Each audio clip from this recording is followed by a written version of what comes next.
चलो, धन्यवाद।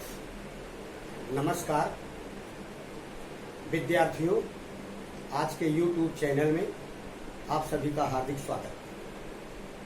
प्रिय विद्यार्थियों, आज हम लोग कक्षा 8वीं गणित विषय के अंतर्गत समांतर रेखा तथा तिर्यक रेखा और उनके प्रतिच्छेदन द्वारा निर्मित कोणों के बारे में अध्ययन करेंगे तथा उनके गुणधर्मों के बारे में अध्ययन करेंगे।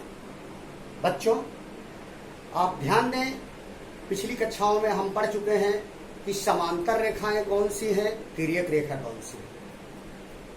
कोई भी दो रेखाएं यदि आगे बढ़ने पर वह एक दूसरे को प्रतिच्छेदित नहीं करती हैं, दूसरे शब्दों में हम कहें कि दो समांतर रेखाओं के बीच की लंबवत दूरी प्रत्येक स्थानों पर समान होती है और ये प्रतिच्छेदी रेखाएं नहीं होती है। अगर समांतर रेखाएं नहीं हैं तो आगे बढ़ाने पर वह एक दूसरे को काटती हैं, कहीं न कहीं पर प्रतिच्छेदित करती हैं। हम चित्र द्वारा गणित विषय के इस घटक का अध्ययन करेंगे और देखेंगे कि दो समांतर रेखाओं को जब एक तिर्यक रेखा काटती है तो कैसे कैसे कोण बनते हैं। आप चित्र में देखेंगे अभी कि जब दो समांतर रेखाओं को एक तिर्यक रेखा काटती है तो तीन प्रकार के कोण बनते हैं। एक तो संगत कोण बनते हैं और वह सभी समान होते हैं। संगत कोणों की 4 जोड़ियां बनती हैं। दूसरा, एकांतर कोण बनते हैं, जिन्हें हम इंग्लिश में अल्टरनेट एंगल्स बोलते हैं। इनकी 2 जोड़ी बनती है। एकांतर कोण भी समान होते हैं। तीसरा, तिर्यक रेखा के एक ही तरफ बने दोनों अंतःकोणों का योगफल 2 समकोण या 180 अंश के बराबर होता है। ऐसी तिर्यक रेखा के बाईं तरफ और दाईं तरफ 2 जोड़ियां बनती हैं और प्रत्येक अंतःकोणों का योगफल दोनों तरफ 2 समकोण होता है। हम चित्र द्वारा इसका अध्ययन करेंगे।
बच्चों, आकृति पर हम ध्यान दें तो PQ और RS 2 समांतर रेखाएं हैं और AB एक तिर्यक रेखा है जो कि PQ को M बिंदु पर और RS को N बिंदु पर प्रतिच्छेदित करती है। तो इस प्रकार हम देखते हैं कि दो समांतर रेखाओं को एक तिर्यक रेखा जब प्रतिच्छेदित करती है तो किस प्रकार के कोण बनते हैं। पहले तो हम जाने कि संगत कोण बनते हैं।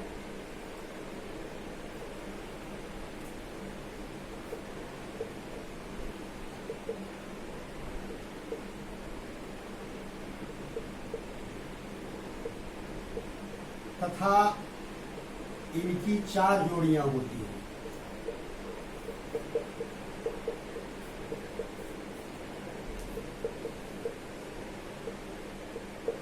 आप चित्र में देखें बच्चों, तो संगत कोण का मतलब इधर देखें ABCDEFGH। ये क्या है? किसी भी कोण को हम 3 अक्षरों द्वारा सूचित करते हैं। कोण AMP बराबर MNR। ये A और E ये संगत कोण की पहली जोड़ी। कोण B और F आप इधर देखें, ये दूसरी जोड़ी संगत कोण की। B को हम कहेंगे कोण AMQ और यफ को कहेंगे कोण यम यन यस। यम यन यस, यम यन यस का मतलब हुआ हमारा यफ कोण। तो बी और यफ बराबर है, ए और ई बराबर है। इसी तरह नीचे आप देखें डी और एच बराबर है। डी का मतलब हमारा हुआ पी, कोण पी एम एन, ये डी है। और एच क्या है, कोण आर एन बी, ये कोण एच है। तो डी और एच बराबर है, तीसरी जोड़ी। इसी प्रकार सी और जी बराबर है। सी का मतलब हमारा हुआ कोण क्यू एम एन, ये सी हुआ। ये किसके बराबर है, कोण एस एन बी के। तो संगत कोण की ये 4 जोड़ियां हुई। मैं यहाँ पर लिखता हूँ संगत कोण की कौन कौन सी जोड़ी बन रही है बच्चों। संगत कोण की जोड़ी कोण ए एम पी, कोण ए एम पी बराबर इक्वल आर, इसको हम कॉन्ग्रुएंट इंग्लिश में बोलते हैं सर्वांग सम। सर्वांग सम का मतलब सर्व अंग सम, सभी अंग समान। सर्वांग सम का व्यापक अर्थ है कि यदि 2 या 2 से अधिक आकृतियों को एक दूसरे के ऊपर रखने पर वह पूरी तरह एक दूसरे को कवर कर लेती है, तो इस तरह के आकृति को हम सर्वांगसम शब्द से नाम से जानते हैं। तो ए एम पी, आप चित्र देखें बच्चों, ए एम पी ये सर्वांगसम है एम एन आर के, एम एन आर पहला प्रॉपर्टी। दूसरा, अभी इधर देखें आप, ये संगत कोण की दूसरी जोड़ी, इसी के राइट साइड रेखीय युगल कोण पर कोण ए एम क्यू, कोण ए एम क्यू ये सर्वांग सम है ए एम क्यू अर्थात बी। ये सर्वांग सम है यफ, यफ का मतलब कोण M N S, M N S, B सर्वांग सम यफ। अभी तीसरा है हम नीचे वाले में, तो डी सर्वांग सम यच। डी क्या है, डी है कोण पी एम एन,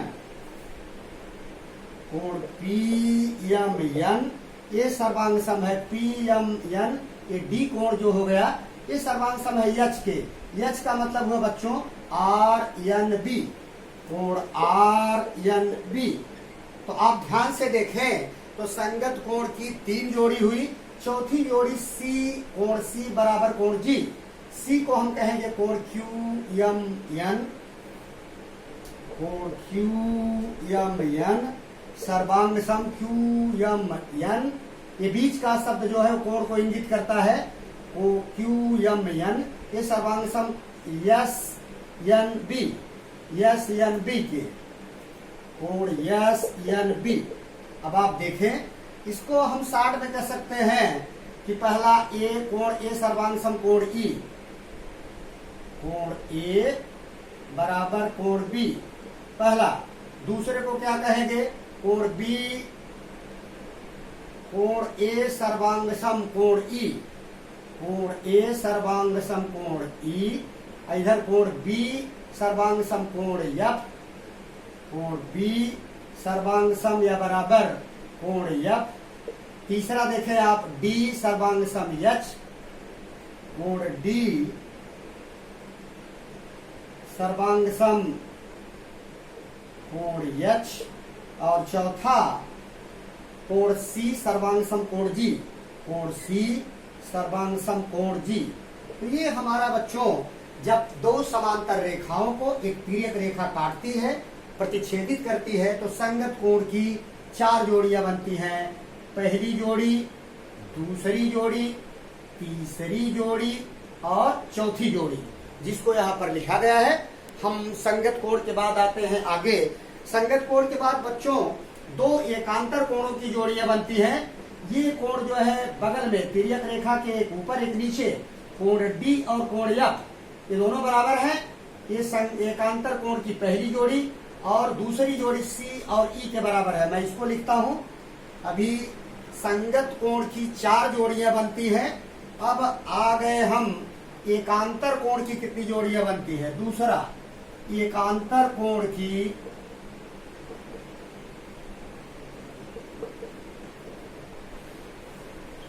2 जोड़ियां बनती हैं।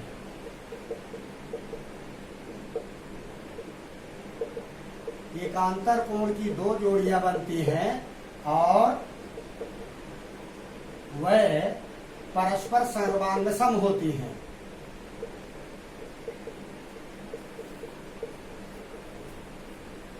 आप देखें चित्र में वो कौन सी जोड़ियां हैं।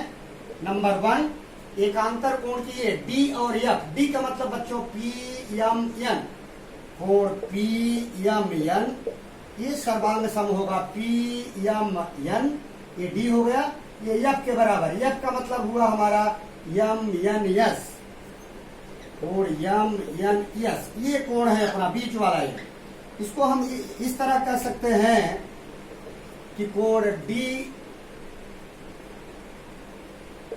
सर्वांग सम कोण एफ, कोण डी सर्वांग सम कोण एफ। और दूसरी जोड़ी कौन सी बन रही बच्चों, डी एफ के हो गई सी। सी जो है ई के बराबर होगा। सी का मतलब क्या हुआ, कोण क्यू एम एन, कोण क्यू एम एन। ये कोण Q M N, Q M N ये सर्वांग सम होगा किसके, इसके ई के। ई का मतलब हुआ अपना आर एन एम, कोण आर एन एम। इसका मतलब यह हुआ कि कोण हमारा डी एफ के सर्वांग सम हुआ, सी जो है ई के सर्वांग सम हुआ, कोण सी सर्वांग सम कोण ई। ये आप ध्यान दें फिर से, एकांतर कोण की दो जोड़ियां बनती है ऐसे, तिर्यक रेखा के एक ऊपर एक नीचे। कोण डी कोण एफ के बराबर, कोण डी कोण एफ के बराबर और कोण सी कोण ई के बराबर ऐसे। ये बराबर इसके और सी बराबर ई के, ये दो हो गई। अब हम इस प्रॉपर्टी के अगले भाग में चलते हैं बच्चों कि आप देखें चित्र को तो तिर्यक रेखा के एक ही तरफ बने दो कोण बन रहे हैं, डी और ई बन रहा है, इधर सी और एफ बन रहा है। तो डी और ई का योगफल 180 अंश या 2 समकोण, इधर भी सी और एफ का योगफल 180 अंश या 2 समकोण। फिर से ध्यान दें, तीसरा नियम क्या है, दूसरा नियम हम यहाँ से हटाते हैं और बढ़ते हैं अपने तीसरे नियम की तरफ। इन नियमों को जानने के बाद समांतर रेखा और तिर्यक रेखा से संबंधित प्रश्नों को हम बहुत ही आसानी से हल कर सकते हैं। अगर नियम नहीं मालूम है तो हम प्रश्नों को आसानी से नहीं हल कर सकते हैं। अब तीसरा नियम है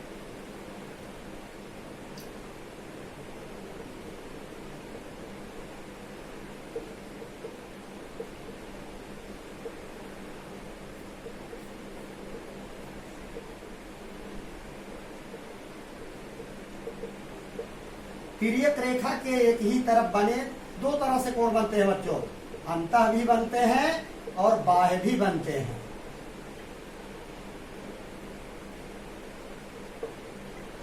आप ध्यान दीजिए, तिर्यक रेखा के अंतः क्या बनते हैं, डी और ई, इनका योगफल 180, सी और एफ इनका योगफल 180।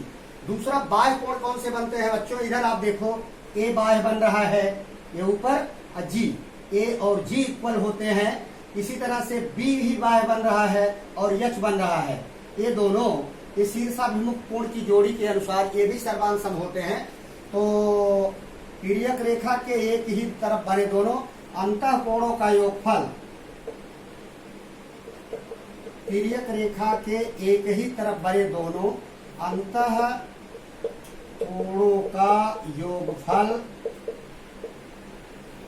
बराबर 180 अंश या 2 समकोण। कैसे, आप देखें पी एम एन, कोण P M N plus angle P M N और plus angle R N M.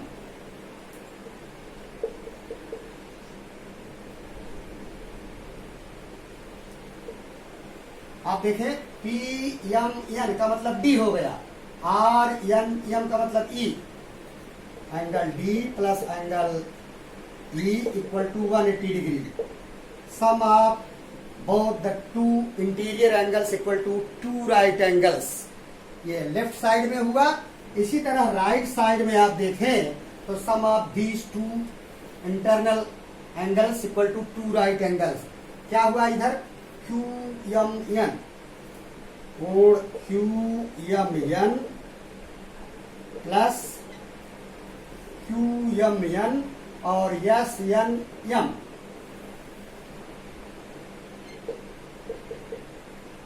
ये इसका क्या हुआ, क्यू एम एन का मतलब angle C plus angle S N का मतलब एंगल एफ, ये दोनों मिलकर के 180 अंश।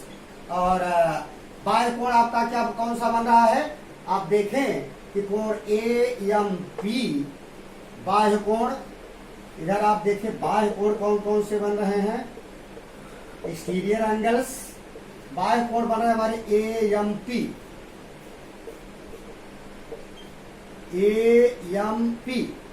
और ये किसके इक्विवेलेंट है, ए एम पी, जिसे कि हम कोण ए कह सकते हैं, ये बराबर है एस एन बी के। और दूसरा बाह्य कोण कौन सा बन रहा है, एक तो हुआ हमारा ए एम पी बराबर एस एन बी, और दूसरा बन रहा है ए एम क्यू, ये बराबर है इक्विवेलेंट ए एम पी, फिर से ध्यान दें, ए एम पी ये बराबर है एस एन बी, और ए एम क्यू किसके बराबर है बच्चों, ए एम क्यू बराबर है आपका आर एन बी के,